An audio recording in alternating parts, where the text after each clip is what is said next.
Kyle Hunter of HunterSportsPicks.com here live talking quickly about the Thursday, January 26th college basketball card. A lot of games on the slate here. My goal with doing these is to move pretty quickly. If you do have any questions, you can drop me a question either in the YouTube chat or on Twitter. I'll try to cover the game that you want me to cover specifically. Let's take a look here at the odds quickly. Scroll down through the odds here in college basketball today. I like to look at line moves, where have the lines gone. Monitoring the market's a really good idea.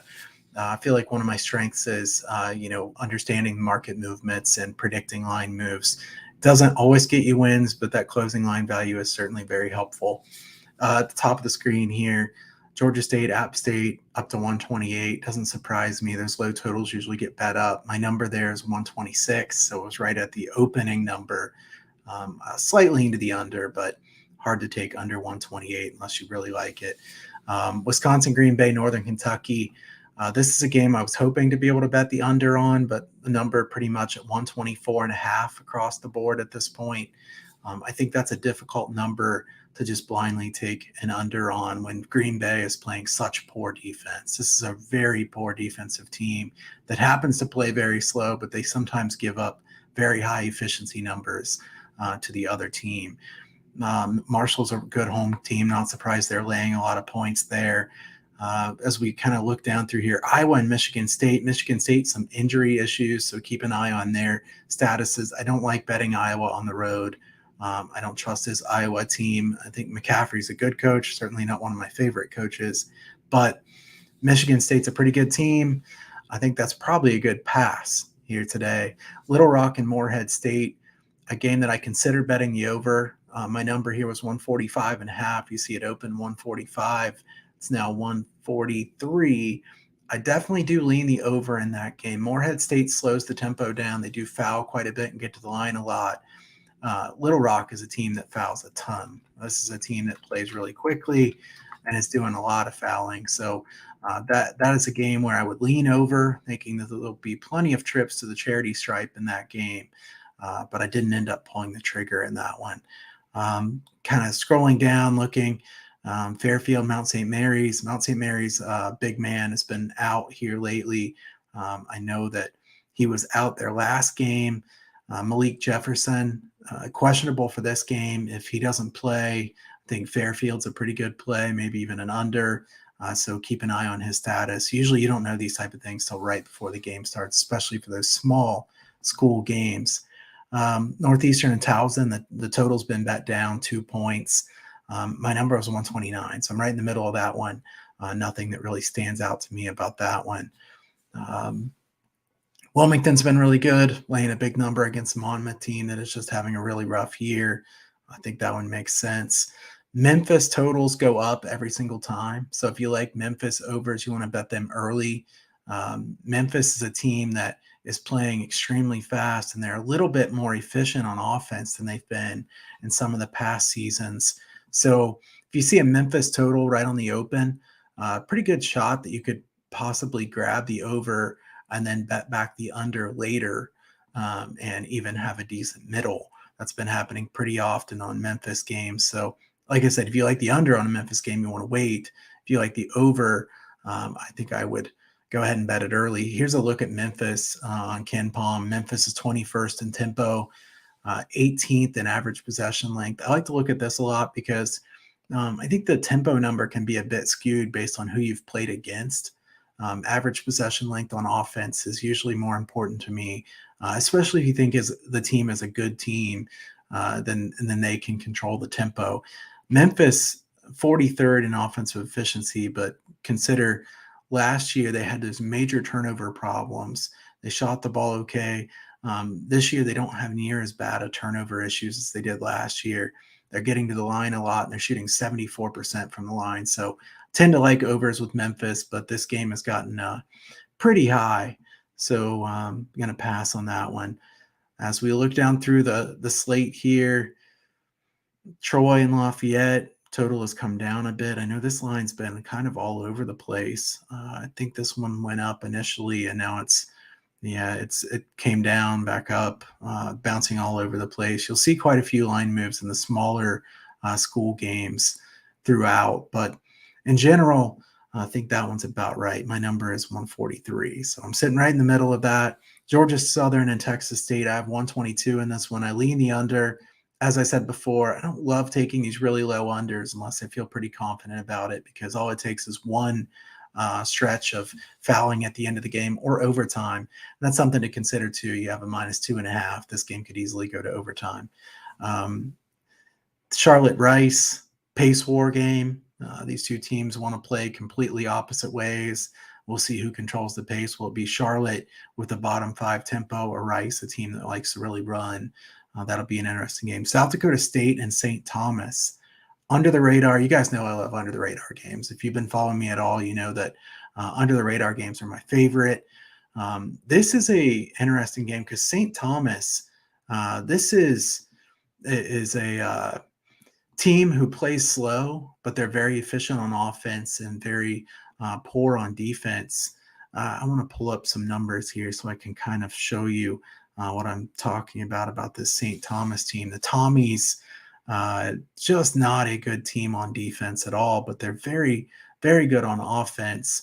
Let's look here at Haslametrics. I think Haslametrics is a terrific preview tool. So if you don't use it already, I would recommend looking at the previews in Haslametrics where you can see the side by side for the two teams. I think that's very helpful. Here in this one, South Dakota State has not shot the ball near as well as they usually do. If you look at some of their open three rates from shot quality, they have had open threes and missed them. They started making them here the last few games. They're a team that shoots free throws really well. And usually if you shoot free throws really well, you're not going to be terrible at three-pointers. So I would expect more positive regression from South Dakota State here the rest of the way.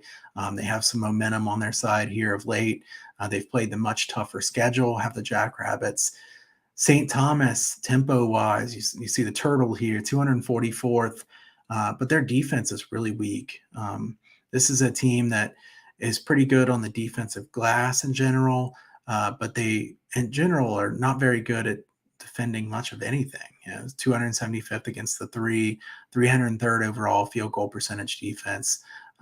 That's a team that I don't want to trust too much. So in that game, I lean the over, even with the tempo being pretty slow. I don't know what to do with the side. I think it's a fair number. Denver and Oral Roberts also in the same league. That total's been bet back up after it went down last night. Tennessee State and Southeast Missouri State. I took the over in this one. If you're not already tuned in, check out the BetUS college basketball show. I gave that one out on BetUS today. That one was 154. It's gone up to 155 or 155 and a half. Foul Fest game in that one. Two teams who like to play quickly. I think that is a good look to an over in that one. And Utah Valley, Southern Utah is a good game. Utah Valley's been good on the road. Madsen's doing a good job with that team. Definitely like them in general. I'm not going to bet them on the side in this game, but in general, I think Utah Valley is a team I'd want to bet on rather than bet against here the rest of the way. Let's see. We've got North Texas. You guys who follow me know that I like North Texas unders. The market's caught on to the fact that North Texas is a good under team. This total is only half a point higher than what I made it. So couldn't bet the under in this one, only could lean that way. Idaho State and Eastern Washington, Big Sky overs have been really good long-term.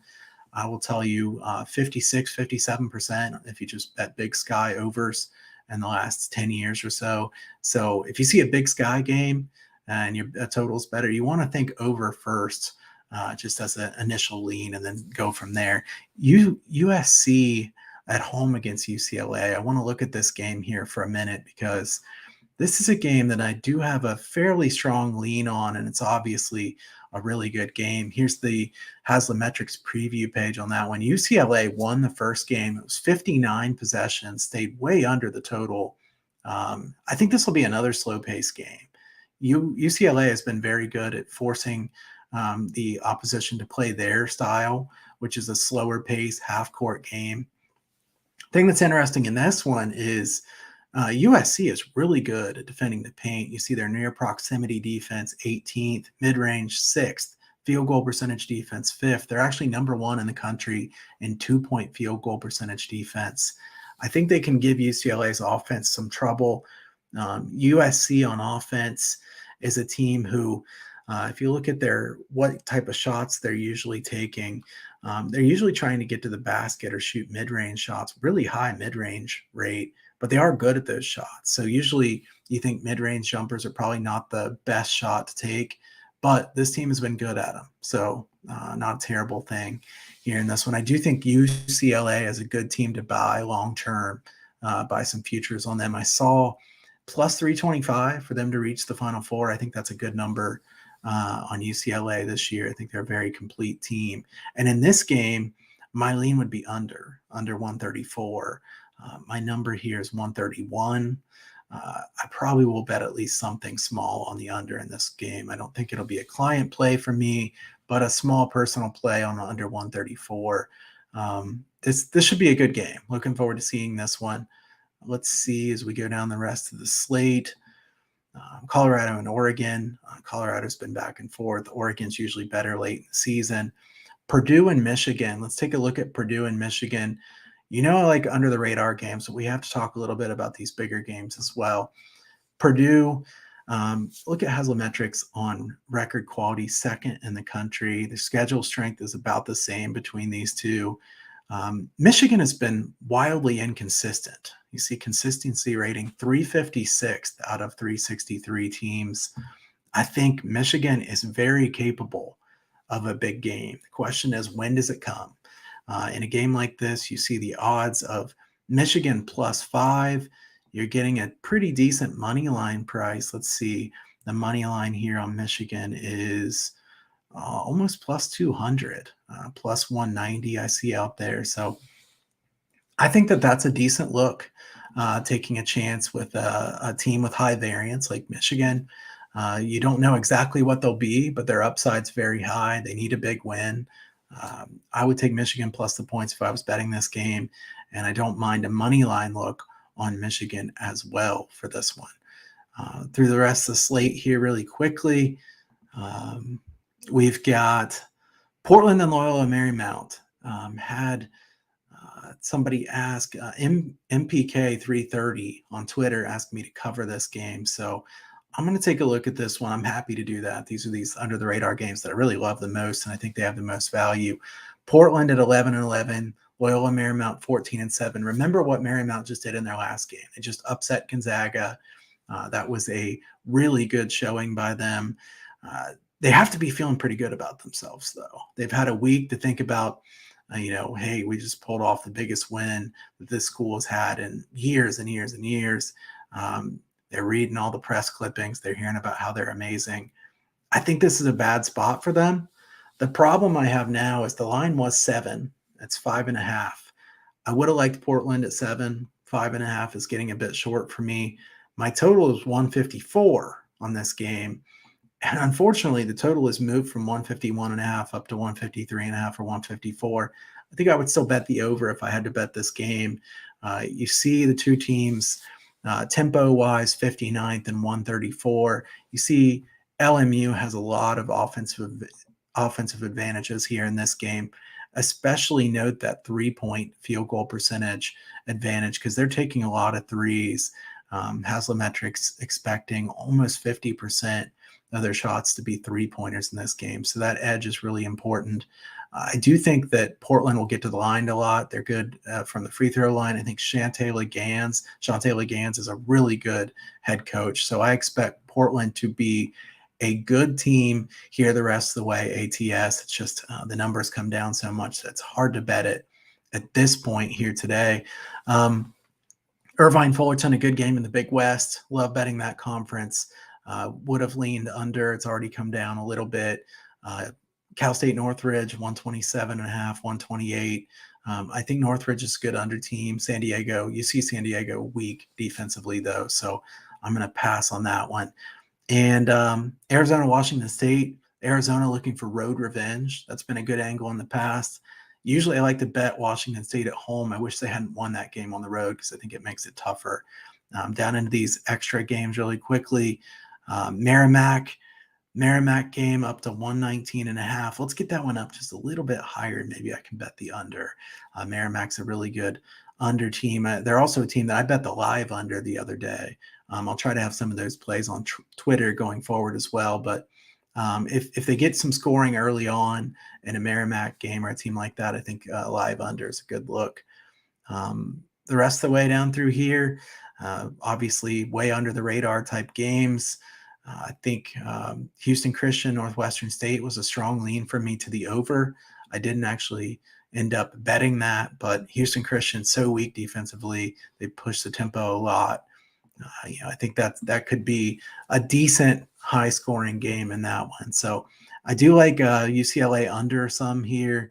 Like I said, the Southeast Missouri State over is a play I made on the BetUS show. If you're not following, subscribe to the BetUS show. I suggest you do that. You can also check me out over on the Cincy Corner. Look up the Cincy Corner there on YouTube and subscribe to that. If you like this kind of content, I really appreciate everybody who gives a thumbs up, subscribes to this YouTube channel. It certainly means a lot to me. If you have any comments or concerns, questions, or anything, you can certainly reach out to me. I'm also on Twitter at Kyle Hunter Picks. Hope everybody has a great rest of the day. Best of luck on all your plays.